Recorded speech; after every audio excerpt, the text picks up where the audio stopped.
welcome the new government, which was elected by the people, and overwhelming majority was given to the National League for Democracy at the last November's election.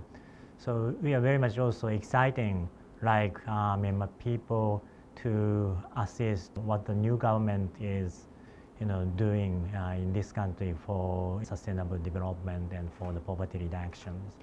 I think since this new government was elected by the election, which everyone assumed very fair, the new government is very much caring about people's voice and try to be inclusive for making decision or for making development planning.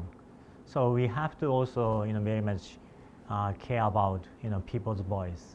Of course, that would be the government would represent the people's voices, but we also try to be inclusive and try to hear the people's voice by ourselves as well. I understand that the new government itself admitted to say that at the beginning there was some criticism about the delay of economic policies. But I'm quite optimistic. For example, like an investment law was approved by the parliament, which could encourage not only foreign but also domestic investment to increase. Of course, at the time of transition period, many potential investors waited and saw what was going to happen for the transition period or even after the new government is formed. But now it becomes very much clear that NLD also would like many investors to come to this country for creating a decent jobs and making economy more growing. We can expect, of course, more detailed economic policies we are expecting to come, but I think things are going in a very much right direction. We are now working with Yangon region government and other union ministries related about two master plans in Yangon. One is which we call Strategic Urban Development Plan in Yangon, which basically takes care of the Yangon urban development by suggesting future vision of Yangon and taking into account the population growth over the next couple of decades. We also suggest some new town development, for example, or to disperse the very concentrated central business district function to other sub-centers in Yangon area.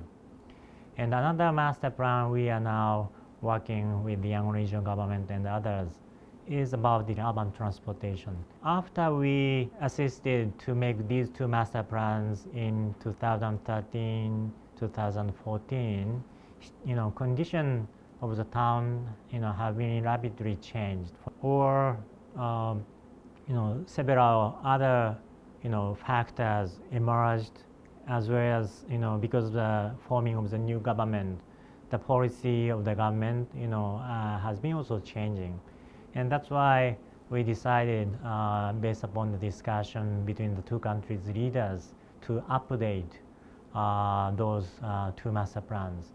We have been having a series of discussions with Yangon region government, His Excellency Upyo Mintain, and union ministers for transport and communication, as well as constructions, for updating those two master plans. But I understand after we based upon the discussion with the government, we submit the our report. I think Yangon region government will discuss the master plan with the people as well as with the parliament. So it may take some more time, but that kind of inclusive discussion or participation of the people and people's representatives would be very important.